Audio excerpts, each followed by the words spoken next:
ಬಂಟ್ವಾಳ ತಾಲೂಕಿನ ಮಾಣಿಯ ಬಾಲ ವಿಕಾಸ ಆಂಗ್ಲ ಮಾಧ್ಯಮ ಶಾಲೆ ನೂತನವಾಗಿ ಸ್ಥಳಾಂತರಗೊಂಡ ಸುಸಜ್ಜಿತ ಅಂತಾರಾಷ್ಟ್ರೀಯ ಗುಣಮಟ್ಟದ ಡಿಜಿಟಲ್ ಕ್ಯಾಂಪಸ್ ಸತತ 34 ವರ್ಷಗಳ ಸುಭದ್ರ ಸೇವೆಯೊಂದಿಗೆ ಇದೀಗ ವಿದ್ಯಾರ್ಥಿ ಸ್ನೇಹಿ ಶೈಕ್ಷಣಿಕ ಶುಲ್ಕಗಳು, ವಿಶೇಷ ಆರಂಭಿಕ ಕೊಡುಗೆ, ಡೊನೇಷನ್ ಮುಕ್ತ ದಾಖಲಾತಿ ಹಾಗೂ ಇನ್ನೂ ಹಲವಾರು ಆಫರ್ಗಳು.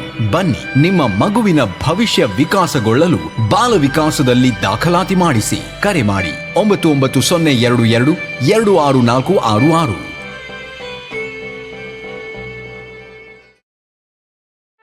ಸುದ್ದಿ ಚಾನಲ್, ಕ್ಷಣ ಕ್ಷಣದ ಸುದ್ದಿಗಾಗಿ.